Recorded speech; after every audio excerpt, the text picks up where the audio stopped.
بسم الله بديت وعلى نبينا صليت. وكان حتى كان في زمان من الأزمان كانوا يحكيو على راجل فلاح كان على قد الحال، ما عنده لا جاه لا مال، عايش على قدو وغادي جنب الحيط وقلبه عامر بالنية والرضا. كان ساكن في دوار صغير بعيد على صداع المدينة والسواق وغير الهوا النقي والجبال اللي دايرين بيه. عايش في قرية الناس فيها عارفين بعضياتهم مزيان. هاد الفلاح يا سيادي كانت سميتو سلام، وناس الدوار من احترامهم ليه كانوا يعيطولو با سلام. با سلام الحباب كيف قلنا حرفتو فلاح، وفراس مالو قطعة أرض صغيرة وورثها من بوه، وهي رزقو الوحيد.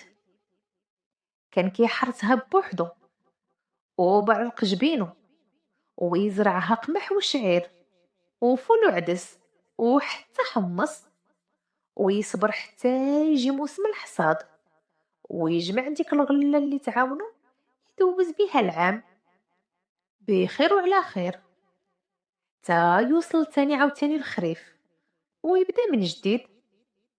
الأرض ما كانتش واسعة ولا كبيرة، ولكن الحمد لله كافية ووافية، والخير اللي كتجود بيه بفضل الله قادو ويشيط منه.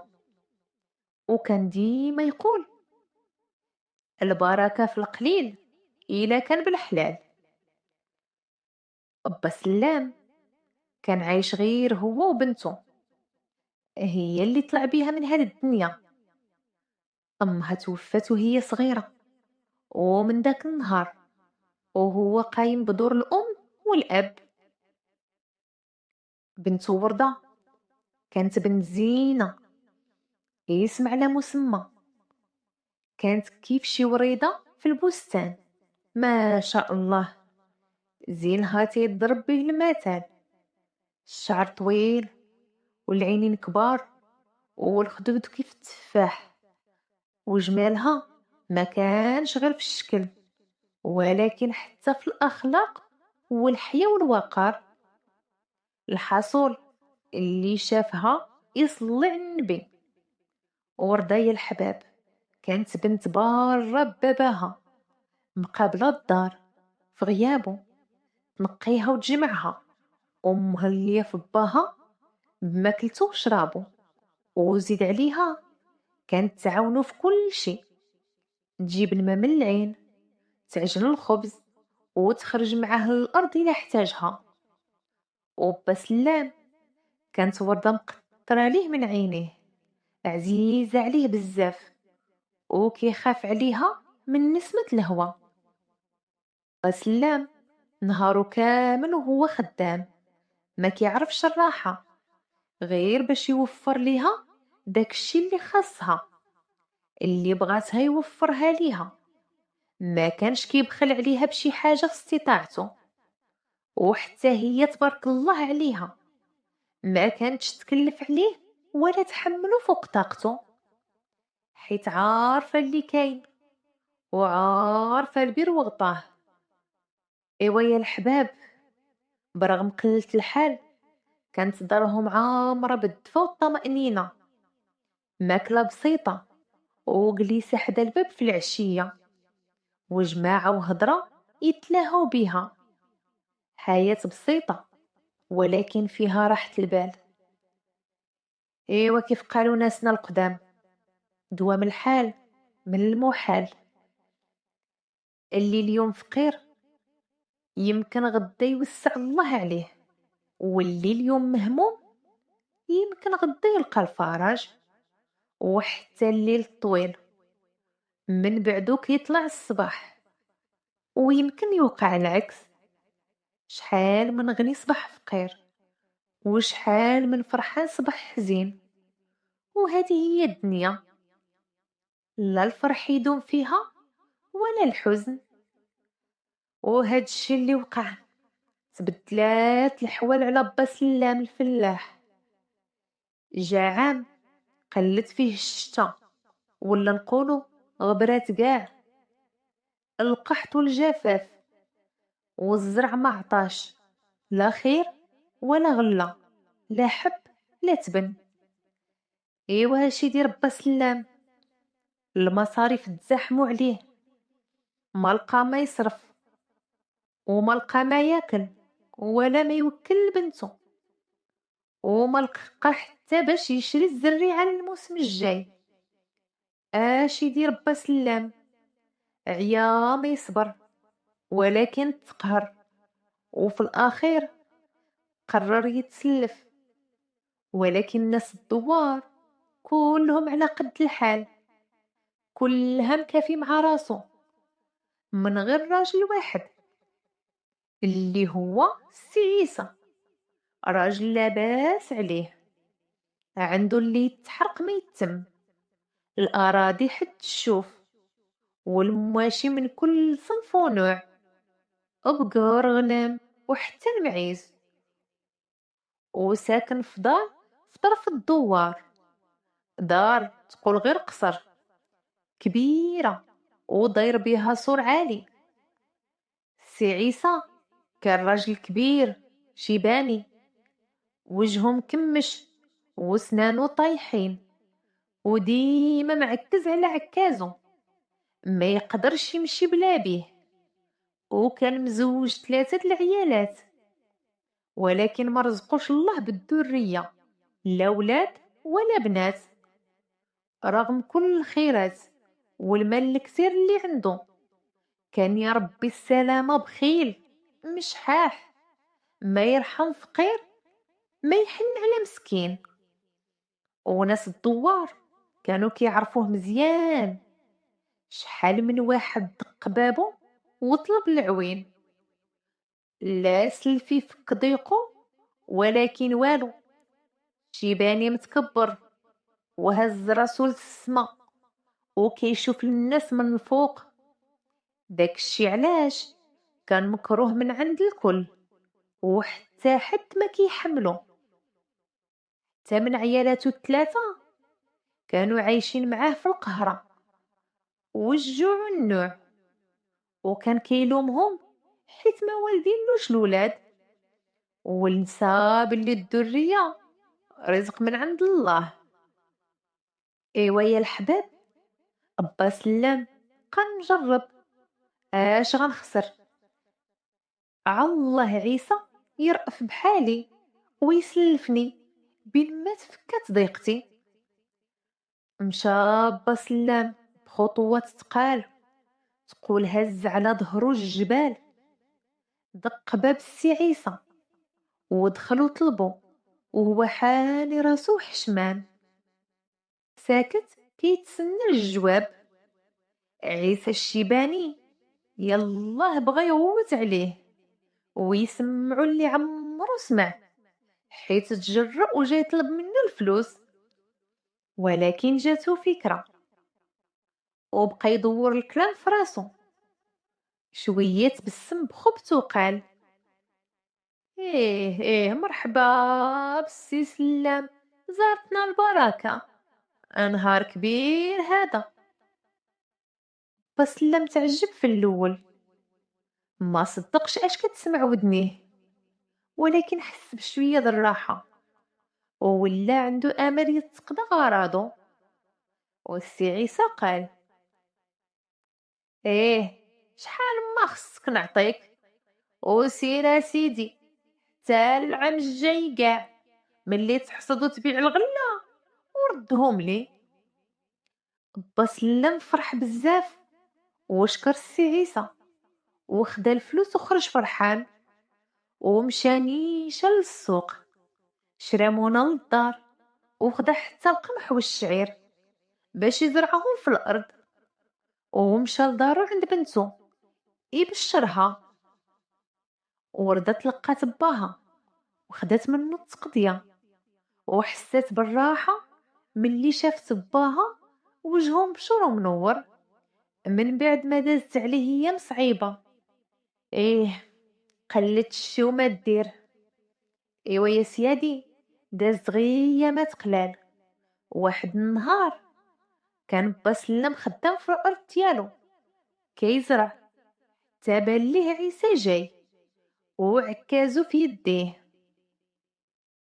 السلام عليكم. وعليكم السلام.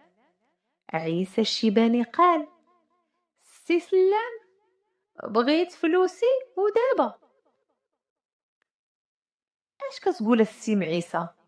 ياك قلتي لي حتى نحصد ونبيع الغله عاد نرد ليك فلوسك.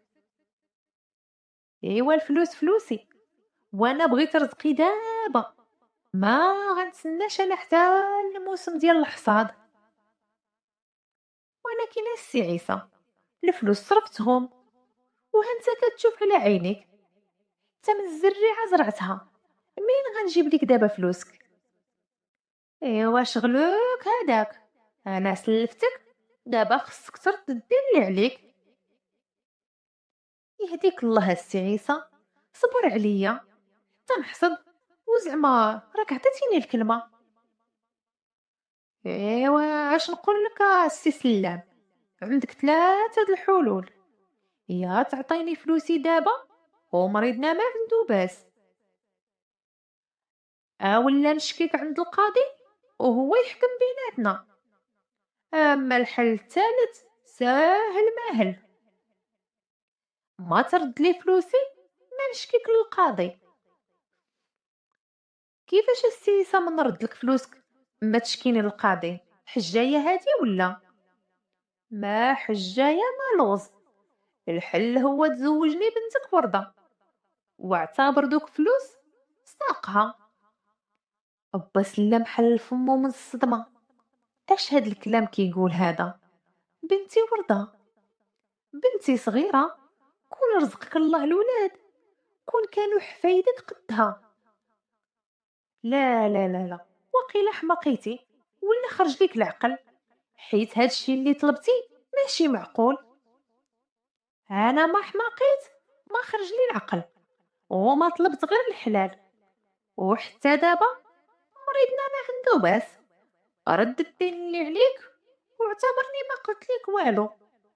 ايوا فكر مزيان، يا اما تعطيني فلوسي يا اما تعطيني بنتك بالحلال ونكونوا سالينا.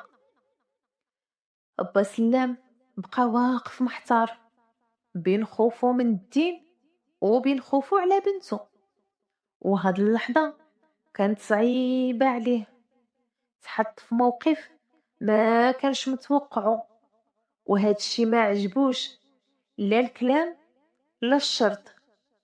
صدرو كان يغلي بالغضب، ولكن بلع غيرته وسكت وما جاوبو بحتى كلمة، وخلاه مشى لدارو وهو حاير مهموم وخايف غير على النوارة ديالو ورضا بنته. منين وصل للدار عيط لها وجلس معاها وحكى ليها كل شي، ما نقص ما زاد. ورده ما تيقاش اش كتسمع، دغيا قالت: واش هذا عارف راسو اش كيقول با؟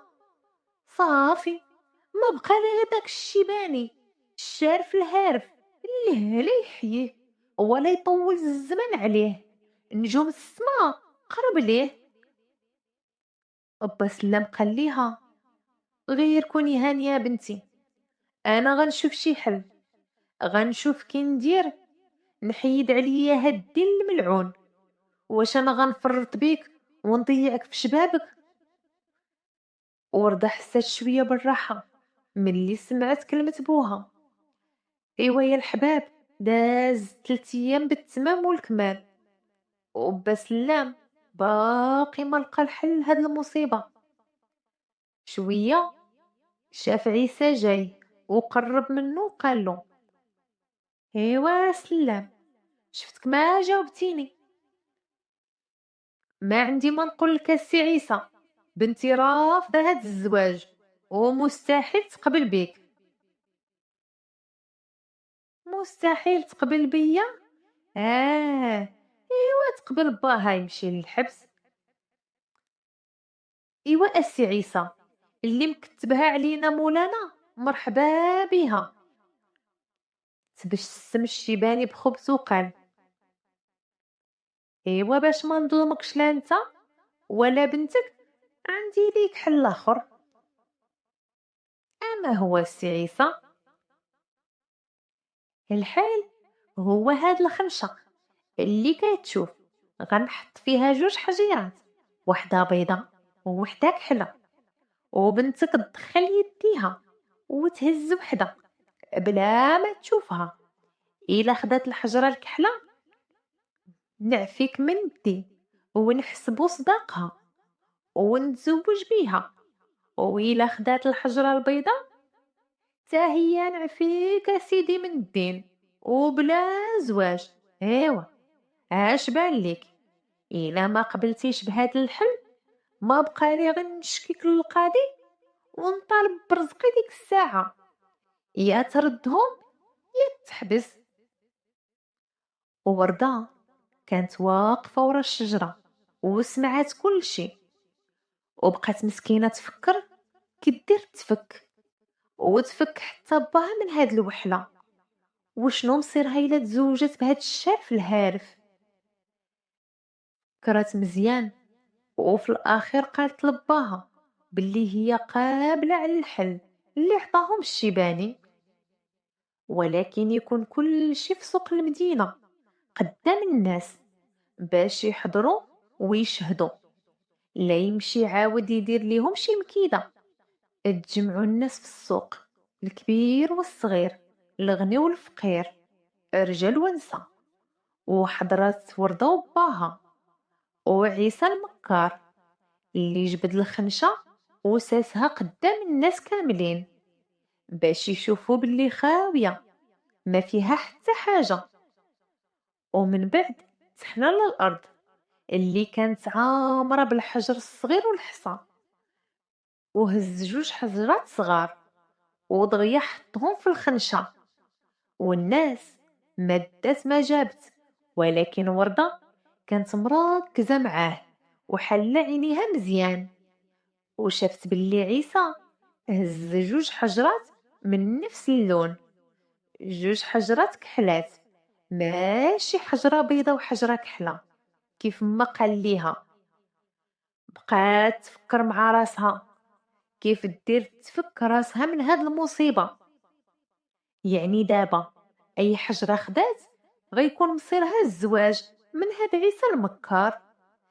قالت في سرها الا كشفاتو وفضحاتو قدام الناس ما غيرضاش، وضد فيها غادي يمشي يشكي بباها ويدخلو للحبس.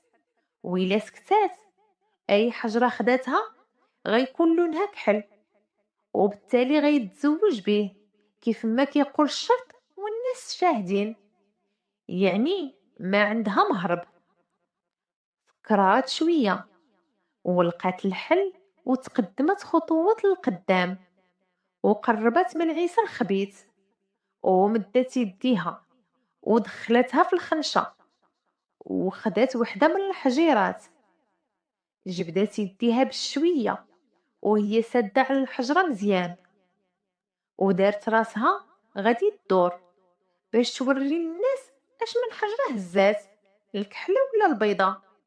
وبالعاني دارت راسها تعكلات وعلى الأرض طاحت وفلتات الحجرة من يديها وتخلطات وضاعت بين الحجر الكثير اللي في ساحة السوق. دارت راسها حشمانة وقالت: غير سمحوا ليا، تعكلت وطاحت لي الحجرة من يديا، كون غير شفت اش من لون بعدا خديت. ولكن ما كاين حتى مشكل، باقا الحجرة الأخرى في الخنشة غنخرجوها ونشوفوا لونها، وهكا غادي نعرفوا لون الحجرة اللي خديت. الحاضرين كلهم وافقوا الرأي وقالوا: عندك الحق، إذا كانت الحجرة اللي باقا في الخنشة بيضة معناها راكي هزيتي الكحلة، وإذا اللي بقات كحلة معناها هزيتي البيضة.